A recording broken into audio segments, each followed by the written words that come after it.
Episode ke-43, Kuda. Sui menyuapi Ron dengan begitu telaten. Suaminya itu memang benar-benar hilang ingatan. Pandangannya kosong ke depan dan dia hanya diam saja. Memang, Ron menjadi lebih pendiam. Dia hanya menurut saja dengan apa yang dilakukan orang-orang padanya. Ron, kalau suatu saat nanti ingatanmu kembali, aku akan menyerah. Aku akan membebaskanmu atas diriku. Atas pernikahan ini, aku sedih jika kamu tidak bahagia bersamaku. Maka dari itu aku akan melayangkan gugatan cerai, ujar Sui sambil mengaduk bubur untuk suaminya. Retina coklat itu bergerak, melirik wanita yang duduk di sampingnya. Entah apa yang dipikirkan Ron, tetapi dia merasa tidak suka dengan ucapan wanita di sampingnya itu. Alexander benar-benar menepati janjinya kepada sang istri bahwa dia akan mengadakan baby moon. Saat ini usia kandungan Devina sudah memasuki bulan keempat, dan dia juga sudah tidak mengalami morning sickness lagi. Jadi, Alexander sudah bebas untuk membawa Devina pergi kemanapun istrinya itu mau. Dan kali ini Alexander membawa Devina ke Asia, tepatnya di negara Indonesia. Entah kenapa tiba-tiba Devina menginginkan pergi ke negara tersebut, karena dia ingin melihat sesuatu yang ada di negara itu, tepatnya di kota Yogyakarta. Devina pernah mendengar cerita tentang kisah yang sangat melegenda di kota itu. Dan hal itu membuat wanita cantik yang tengah hamil itu pun menjadi sangat penasaran. Bagaimana sayang? Apa kamu menikmati suasana di kota ini? Tanya Alexander. Mereka saat ini sedang berada di atas andong, kendaraan khas daerah situ. Devina pun tersenyum dan mengangguk. Mereka berkeliling kota Malioboro dengan memakai andong. Kemudian, Alexander membawa Devina pergi ke wisata Candi Prambanan, di mana dikisahkan tentang kisah Bandung Bondowoso dan juga Ken Dedes. Karena kisah itulah Devina menjadi sangat ingin pergi untuk melihat sendiri bagaimana candi-candi itu. Setelah melihat candi, aku jadi ingin pergi ke Jepang untuk melihat menara Tokyo, ujar Devina. Alexander tersenyum dan mengelus rambut sang istri. Tapi jarak dari sini ke Jepang itu berjam-jam sayang, 7 jam lebih. Kamu pasti akan kecapean kalau langsung pergi ke Jepang, ucap Alexander membuat bibir Devina mengerucut. Oke deh, kita akan beristirahat di sini 2 hari, kemudian aku langsung ingin pergi ke Jepang. Jawaban Devina mutlak dan Alexander harus memenuhinya. Setelah bersenang-senang seharian, keduanya kemudian kembali ke hotel untuk membersihkan diri. Alexander menggosok punggung sang istri dengan lembut. Selama trimester pertama kemarin, keadaan Devina memang lemah. Tapi menginjak usia bulan keempat, Devina sudah mulai sehat bahkan mulai bisa makan banyak. Tentu saja, hormon kehamilan juga berpengaruh terhadap hubungan intim mereka. Jika awal-awal kehamilan Devina selalu menghindari Alexander, tidak suka dengan bau sang suami, tetapi sekarang bawaannya nempel terus. Bahkan sekarang hasratnya semakin besar saja. Tentu saja hal itu membuat Alexander senang bukan kepalang. Seakan telah terbuka dari puasa lamanya, karena sang istri yang tidak mau disentuh. Tapi terbayar sudah akhir-akhir ini. Bahkan sekarang Devina lah yang lebih mendominasi. Benar juga, hormon kehamilan sangat berpengaruh. Alex, apakah Ron akan bisa ingat dengan semuanya? Aku kasihan pada Zoe, ujar Devina. Aku rasa pasti bisa. Dia hanya membutuhkan waktu untuk mengingat semuanya, jawab Alexander sambil menggosok punggung sang istri. Devina melarang Zoe pergi meninggalkan Ron di saat seperti ini. Ron sudah diperbolehkannya pulang, tetapi masih belum mengingat apapun. Hanya terkadang dia sedikit ingat dengan hal-hal yang dia sukai, seperti bermain basket dan berenang. Makanan kesukaannya juga dia ingat dengan jelas. Namun, Ron masih belum mengingat kedua orang tuanya dan juga istrinya. Lalu bagaimana dengan keadaan Celine? Alexander membalikan tubuh Devina menghadap ke arahnya, menatap wajah cantik yang semakin terlihat cabi itu, mencium ujung hidung Devina karena merasa gemas dengan kecantikan sang istri. Setelah kehilangan bayinya, Celine menjadi lebih tenang dan tidak pernah mengamuk lagi. Itulah informasi yang kudapat dari anak buahku. Ya, Celine mengalami keguguran. Wanita itu menjadi stres dan tidak mau makan teratur, sehingga membuat keadaan janinnya menjadi tidak sehat. Mudah-mudahan dia bisa sembuh dan sadar dengan kesalahannya. Sebenarnya wanita itu hanya terobsesi padamu, sayang. Ujar Devina mengalungkan tangannya ke leher sang suami, memajukan wajahnya, dan mencium bibir Alexander sekilas. Dev sayang, jangan memancing ya. Suara Alexander semakin berat kalau Devina memainkan milik sang suami. Padahal keduanya tadi sudah melakukannya sebelum mandi. Tetapi sepertinya Devina memang sekarang jadi semakin buas.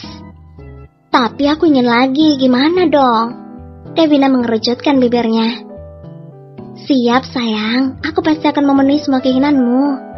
Alexander langsung mencium bibir Devina, memagut lembut dan menuntut, membuat Devina melayang.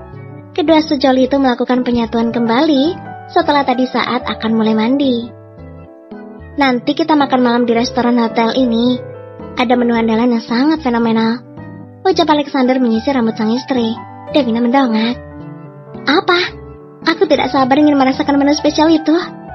Aku lupa namanya, tapi kalau tidak salah namanya itu gudeg. Episode ke-44, kebahagiaan versus kesedihan. Alexander menepati janjinya.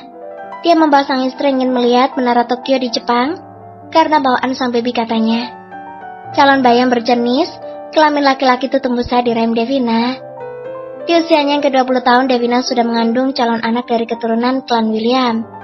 Klan yang sangat berpengaruh di Amerika, dan juga klan Alvarez dari ayah Devina, membawa calon cucu dari dua pewaris besar ditunggu-tunggu kelahirannya. Suka sayang? Devina mengangguk, senyum lebar menghiasi bibirnya. Aku gak suka ketinggian, ujar Devina. Makanya gak usah naik ke menara. Alexander memeluk istrinya dari belakang, meletakkan dagunya di atas bahu sang istri. Iya, aku sudah cukup bahagia menanti kelahiran calon baby kita. Adalah waktu yang kutunggu-tunggu. Devina membalikkan tubuhnya, menatap Alexander penuh cinta. Begitu juga Alex yang setiap hari selalu merasa bangga bisa mendapatkan wanita secantik Devina. Melihat sang istri bahagia itu sudah cukup membuat Alex menjadi lelaki sejati. Devina adalah anugerah yang diberikan Tuhan untuknya. Dia merasa hidupnya sudah lengkap setelah hadirnya sang istri di kehidupannya.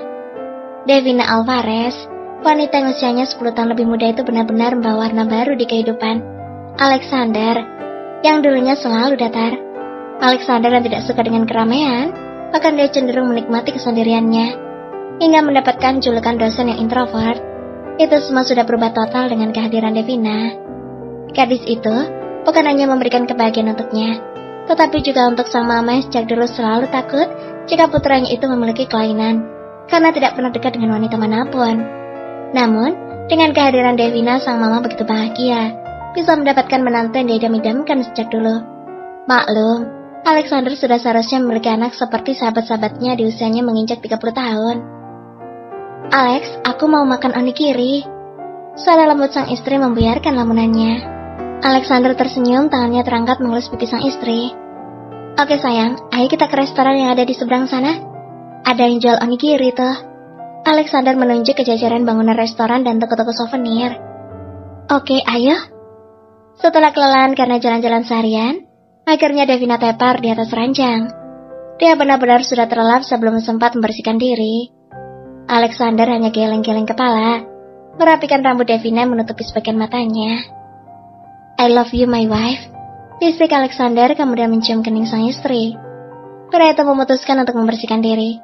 Alexander masuk ke dalam kamar mandi dan menanggalkan seluruh pakaiannya. Sekitar 20 menit kemudian, Alexander sudah keluar memakai jubah handuk. Devina masih belum bangun, mungkin karena kelelahan buat istrinya itu begitu pulas. Alexander segera memakai kaos berwarna putih dan celana kain selutut. Sepertinya dia juga sangat lelah. Alexander memutuskan untuk naik ke atas ranjang dan membawa Devina ke dalam pelukannya. Devina mengerjapkan matanya, merasakan pelukan di perutnya begitu erat. Alexander mendengar lenguan Devina dan langsung terbangun. Sayang, kamu udah bangun? Tanya Alexander.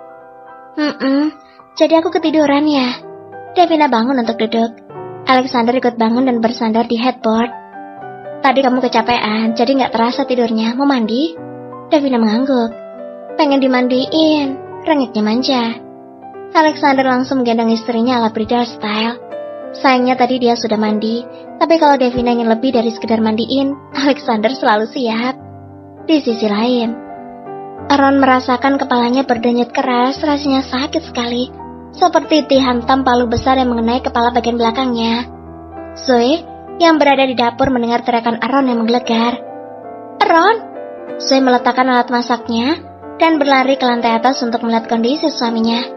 Sakit! Ron terjatuh ke lantai sambil memegang kepalanya dan berteriak kesakitan. Ron, ayo kita ke rumah sakit! Tidak lama setelah itu Mama Milea dan Papa Kevin berlari ke kamar Ron dan melihat putra mereka yang sudah pingsan. Ron membuka matanya perlahan. Dia melihat satu persatu orang yang saat ini tengah menatap. Ada ya Kevin, Mama Milea, beberapa orang yang diperkirakan dokter dan perawat, dan yang terakhir. Mata Ron menatap wanita yang tengah terlihat begitu khawatir, berada di belakang para orang tuanya itu. Matanya menatap tajam pada wanita itu. Sepertinya Ron bisa melihat ketakutan dan kekhawatiran yang ada di bola matanya. Zoe! Semua orang yang ada di tempat itu pun tersentak kaget. Sepertinya Ron sudah bisa mengingat kembali. Ron, kamu sudah ingat kami, nak? Seru Milea. Mata Ron masih menatap istrinya, seperti ingin berbicara sesuatu. Bibirnya membuka sedikit dengan bergetar. Ron memanggil nama Zoe lagi. Zoe, maafkan aku. Zoe terpaku di tempat. Dia tidak menyangka jika hal yang pertama kali diucapkan oleh suaminya adalah permintaan maaf. Perlahan Zoe berjalan mendekat ranjang di mana sang suami berbaring. Ron, aku sudah memaafkan kamu. Aku senang kamu sudah mengingat kami. Ujar Zoe tersenyum tulus. Perlahan air matanya mengalir begitu saja. Dia sudah berjanji jika Ron sembuh akan meminta cerai, melepaskan Ron dari ikatan yang membelenggunya. Zoe, lirik Ron. Sama orang yang berada di ruang tersebut masih dia menyaksikan apa yang akan diucapkan oleh Ron. Iya, jawab Zoe menghapus air matanya berusaha menampilkan senyuman. Jangan bercerai, ucap Ron menggapai tangan Zoe yang berada di sisi ranjang. Tentu saja hal tersebut membuat Zoe benar-benar terkejut. Jangan menceraikan aku, sekali lagi Ron berucap. Pria itu tidak ingin kehilangan wanita yang begitu tulus padanya selama ini. Tatapan mata Zoe selalu penuh dengan cinta dan rasa sakit. Sejujurnya dia masih belum mengingat semuanya. Dia hanya sesekali mendengar gumaman wanita yang mengaku sebagai istrinya itu akan pergi, meninggalkannya setelah sembuh.